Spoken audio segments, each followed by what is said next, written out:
Ibu masih berpikir lagi. Malam hari raya Narto, dengarlah suara beduk itu bersahut-sahutan. Pada malam hari raya seperti inilah ayahmu pergi dengan tidak meninggalkan sepatah kata pun. Ayah, Keesokan hari raya, selesai sholat, ku ampuni dosanya. kenapa masih ibu ingat lagi masa yang lampau itu? Mengingat orang yang sudah tidak ingat lagi kepada kita. Aku merasa bahwa ia masih ingat kepada kita. Mintarsi kemana, Bu? Mitarsi keluar tadi mengantarkan jahitan Narto. Mintarsi masih juga mengambil upah jahitan, Bu. Bukankah seharusnya ia tidak usah lagi membanting tulang sekarang? Biarlah Narto, karena kalau ia sudah kawin nanti, kepandaiannya itu tidak sia-sia nanti. Sebenarnya, ibu mau mengatakan kalau penghasilanku tidak cukup untuk membiayai makan kita sekeluarga kan, Bu? Bagaimana dengan lamaran itu, Bu? Mitarsi nampaknya belum mau bersuami, Narto. Dari pihak orang tua anak lelaki itu harus terus mendesak ibu saja. Apa salahnya, Bu? Mereka uangnya banyak. Ah, uang Narto. Maaf, Bu. Bukan maksud aku mau menjual adik sendiri. Ah, aku jadi mata duitan. Ya, mungkin karena hidup yang penuh penderitaan ini. Ayahmu seorang hartawan yang mempunyai tanah dan kekayaan yang sangat banyak. Mewah di waktu kami kawin dulu. Tetapi kemudian seperti pokok yang ditiup angin kencang, buahnya gugur karena uang, Narto. Tidak, Narto. Tidak, aku tidak mau terkena dua kali. Aku tidak mau adikmu bersuamikan seorang hartawan. Tidak, cukuplah aku saja sendiri. Biarlah ia hidup sederhana. Mitarsi mestilah bersuamikan orang yang berbudi tinggi. Mesti. Tapi kalau bisa kedua-duanya sekaligus, Bu. Ada harta, ada budi. Di manalah dicari Narto? Adik kau Mitarsi hanyalah seorang gadis biasa. Apalagi sekarang ini keadaan kita susah. Kita tidak punya uang di rumah. Sebentar hari lagi uang simpananku yang terakhir pun akan habis pula. Semua ini adalah karena ulah ayah. Hingga Mintarsi harus menderita pula. Sejak kecil, Mintarsi sudah merasakan pahit getirnya kehidupan. Tapi kita harus mengatasi kesulitan ini, Bu. Harus. Ini kewajibanku sebagai abangnya. Aku harus lebih keras lagi berusaha. Kalau saja aku punya uang 1 juta saja. Buat perkawinan Mitarsi, 500.000 rupiah saja sudah cukup, Narto. Sesudah Mitarsi nanti, datanglah giliranmu, Narto. Aku kawin, Bu. Belum bisa. Aku memikirkan kesenangan untuk diriku sendiri sekarang ini, Bu. Sebelum saudara-saudaraku senang dan ibu ikut mengecap kebahagiaan atas jeripayahku nanti, Bu. Aku sudah merasa bahagia kalau kau bahagia, Narto, karena nasibku bersuami tidak baik benar. Dan kata orang bahagia itu akan turun kepada anaknya. Malam hari raya, sewaktu ia pergi itu, tak tahu aku apa yang mesti aku kerjakan. Tetapi Maimun lambat benar pulang hari ini, Bu. barangkali banyak yang harus dikerjakannya, karena katanya mungkin bulan depan dia naik gaji. Betul, Bu, itu. Maimun memang pintar, otaknya encer. Tapi karena kita tak punya uang, kita tak bisa membiayai sekolahnya lebih lanjut lagi. Tapi kalau ia mau bekerja keras, tentu ia akan menjadi orang yang berharga di masyarakat. Narto, siapa gadis yang sering kulihat bersepeda bersamamu? Ah, dia itu cuma teman sekerja, Bu. Tapi ibu rasa pantas sekali dia buat kau, Narto. Meskipun ibu rasa dia bukanlah orang yang rendah seperti kita derajatnya, tapi kalau kau suka. Ah, buat apa memikirkan kawin sekarang, Bu? Mungkin kalau 10 tahun lagi nanti kalau sudah beres. Tapi kalau Mitarsi nanti sudah kawin, kau mesti juga Narto. Kau kan lebih tua. Yaitu, kupeluk kalian anak-anakku semuanya. Hilang akalku. Sudahlah, Bu. Buat apa mengulang kaji lama? Lama menunggu, Bang. Ah, tidak.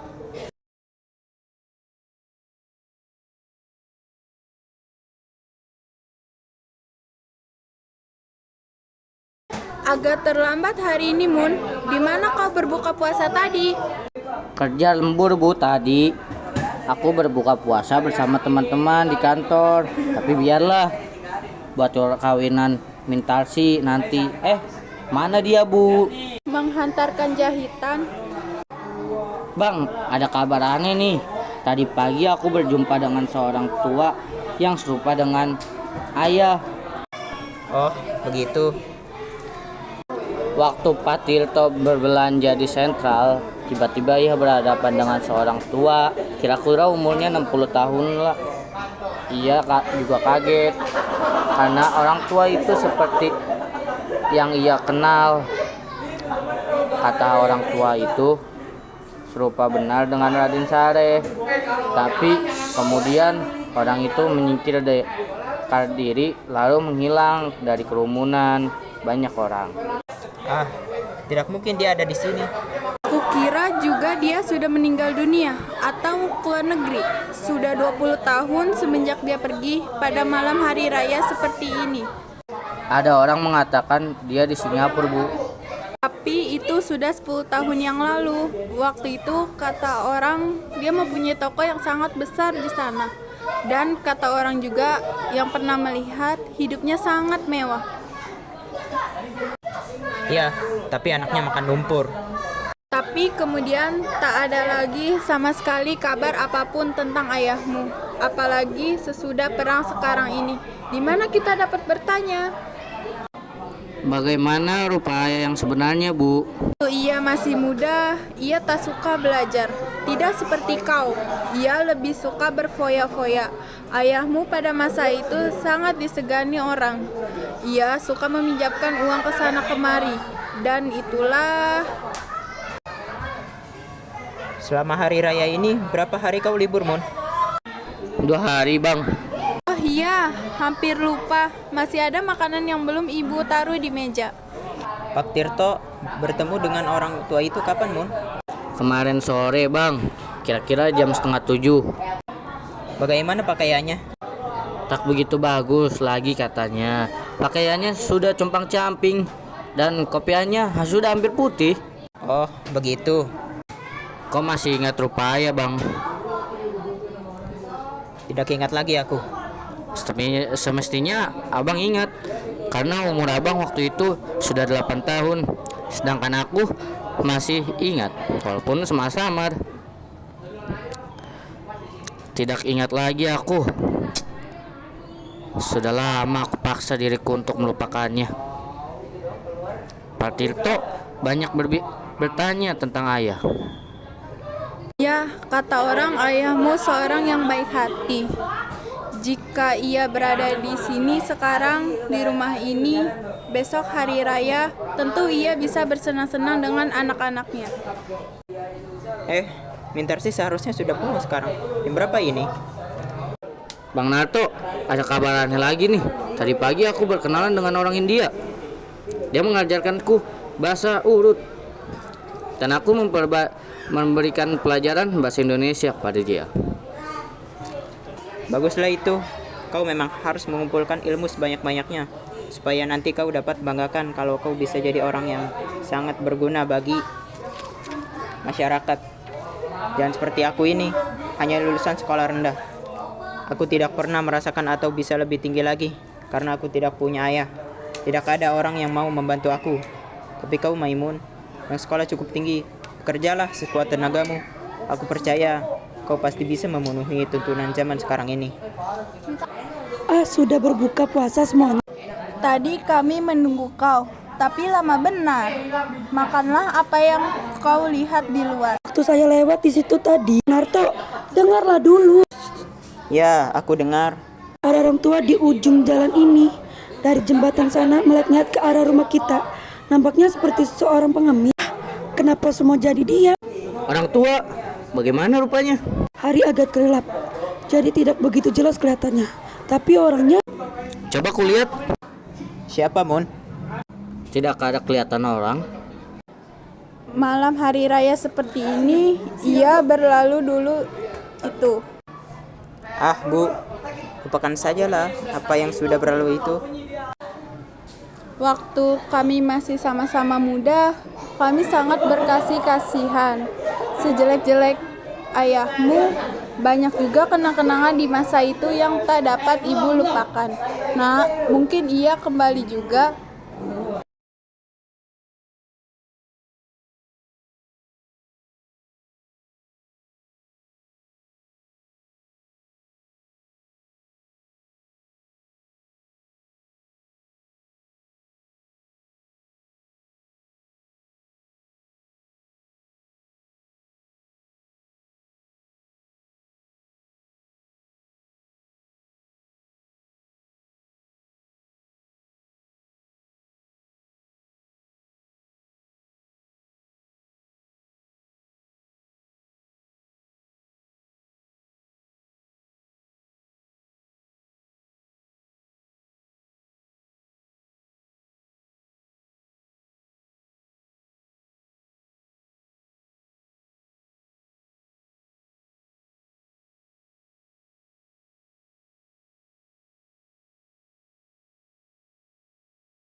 Assalamualaikum.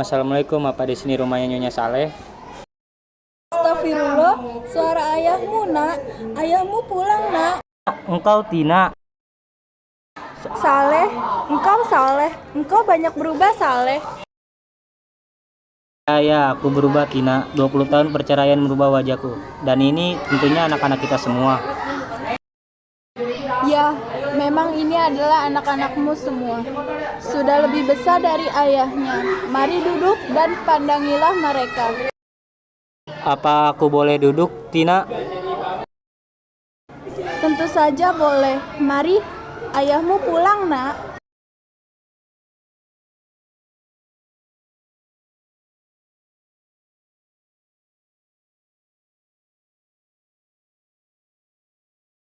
Maimun, engkau sudah besar sekarang, Nak. Waktu aku pergi dulu, engkau masih kecil sekali. Kakimu masih lemah, belum dapat berdiri. Dan Nona ini siapa? Saya minta arsi ayah. Ya, Mintarsi. Aku dengar dari jauh bahwa aku mendapat seorang anak lagi, seorang putri. Engkau cantik, Mintarsi, seperti ibumu di masa muda. Aku senang sekali, tak tahu apa yang harus kulakukan. Aku sendiri tidak tahu di mana aku harus memulai berbicara. Anak-anak semuanya sudah besar seperti ini. Aku kira inilah bahagia yang paling besar.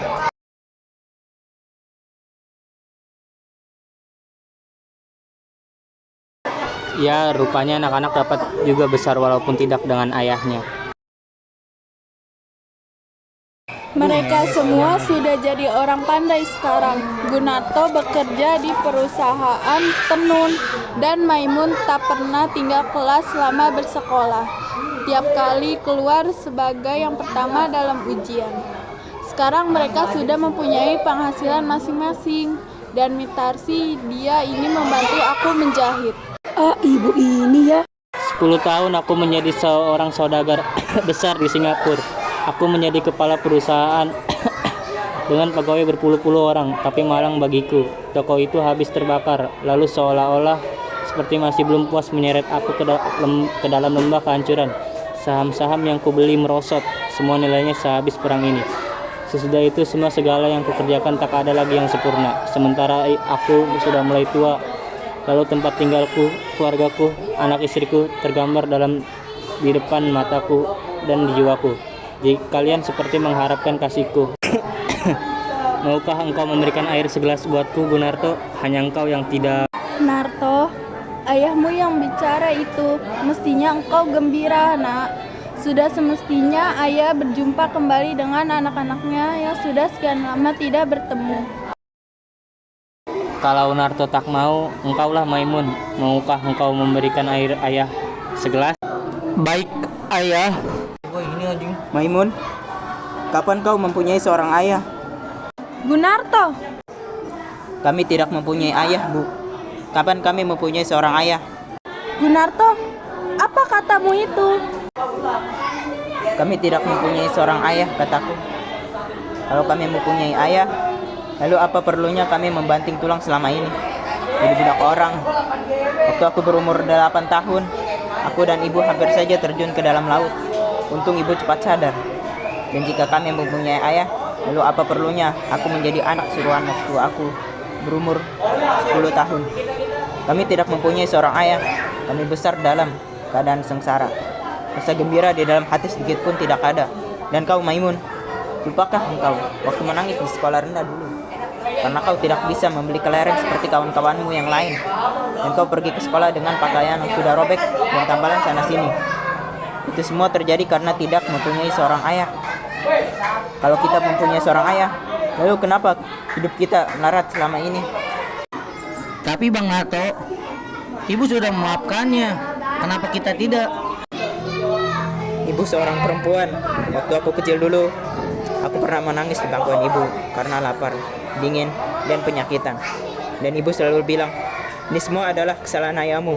Ayahmu yang harus disalahkan. Lalu kemudian aku jadi budak suruhan orang. Dan ibu jadi babu mencuci pakaian kotor orang lain. Tapi aku berusaha bekerja sekuat tenagaku. Aku buktikan kalau aku dapat memberi makan keluargaku. Aku berteriak pada dunia, aku tidak butuh pertolongan orang lain. Ya, orang yang meninggalkan anak dan istrinya dalam keadaan sengsara. Tapi aku sanggup menjadi orang yang berharga, meskipun aku tidak mengenal kasih sayang seorang ayah. Waktu aku berumur 18 tahun, tak lain yang selalu terbayang dan terlihat di ruang mataku hanya gambaran ayahku yang telah sesat. Ia melarikan diri dari seorang perempuan asing yang lalu menyeretnya ke dalam lembah kedurjanaan. Lupa ia kepada anak dan istrinya. Juga lupa ia kepada kewajibannya karena nafsunya telah membawanya ke pintu neraka. Hutang yang ditinggalkan kepada kita bertimbun-timbun, sampai-sampai buku tabunganku yang disimpan oleh ibu ikut hilang juga bersama ayah yang minggat itu. Ya, masa kecil kita sungguh-sungguh sangat tersiksa. Maka jika memang kita mempunyai ayah, maka ayah itulah musuhku yang sebesar-besarnya. Gunarto, Bang! Bang, Tapi Bang, lihat ayah, sudah seperti ini sekarang. Ia sudah tua, Bang Narto. Maimun, sering benar kau ucapkan kalimat ayah kepada orang yang tidak berarti ini. Cuma karena ada seorang tua yang masuk ke rumah ini dan ia mengatakan kalau ia ayah kita, lalu kau sebut pula ia ayah kita. Padahal dia tidak kenal, sama sekali tidak Maimun. Coba kau perhatikan apakah kau benar-benar bisa merasakan kalau kau sedang berhadapan dengan ayahmu.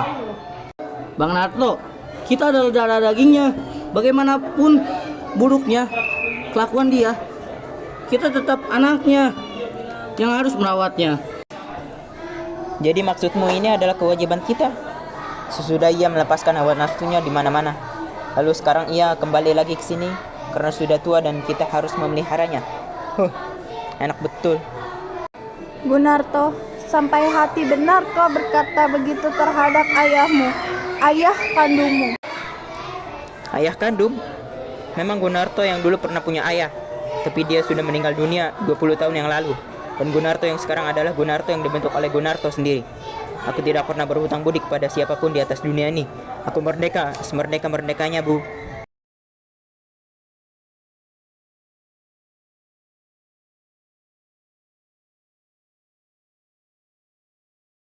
Aku memang berdosa dulu itu, aku mengaku, dan itulah sebabnya aku kembali pada hari ini, pada hari tuaku untuk memperbaiki kesalahan dan dosaku.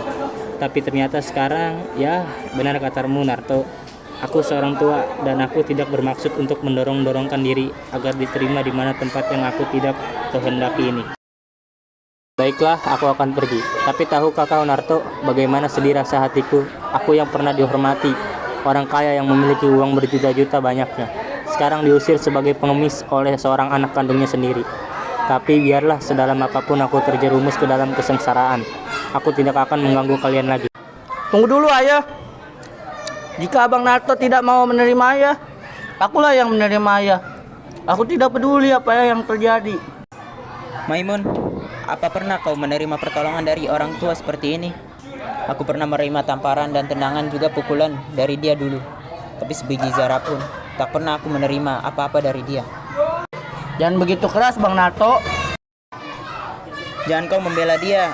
Ingat, siapa yang membesarkan kau? Kau lupa?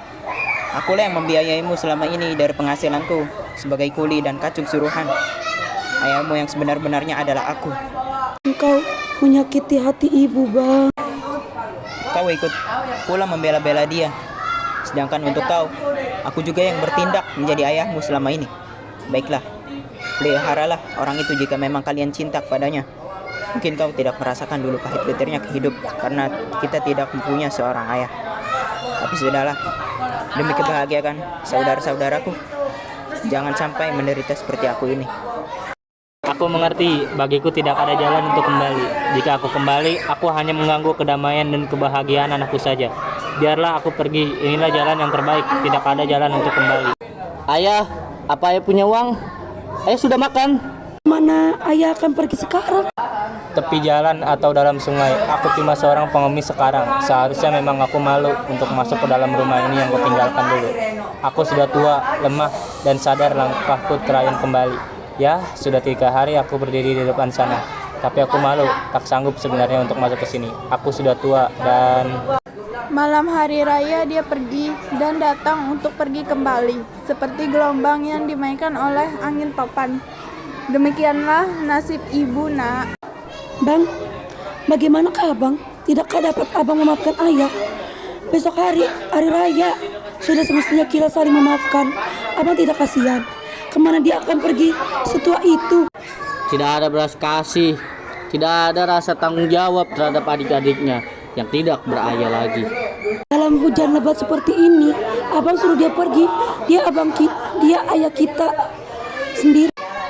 Janganlah kalian lihat aku sebagai terdakwa. Mengapa kalian menyalahkan aku saja? Aku sudah hilangkan semua rasa itu. Sekarang kalian harus pilih, dia atau aku. Tidak, aku akan panggil kembali.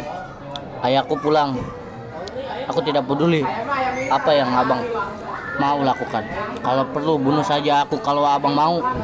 Aku akan panggil ayahku. Ayahku pulang, ayahku pulang. Ayahku mesti pulang. Maimun, kembali. Mana ayah, Bang? Mana ayahmu? Tidak, aku lihat hanya kopiah dan bajunya saja yang kudapat. Maimun, di mana kau dapatkan baju dan kopiah itu? Di bawah lampu dekat jembatan. Lalu ayah? Bagaimana dengan ayah? Di mana ayah? Aku tidak tahu. Jadi ayah meloncat ke dalam sungai. Dia tak tahan menerima penghinaan dariku. Dia yang biasa dihormati orang, dan dia yang angkuh. Ya, aku seperti diriku juga. Ayahku, aku telah membunuh ayahku sendiri. Ayahku pulang. Ayahku pulang. Narto!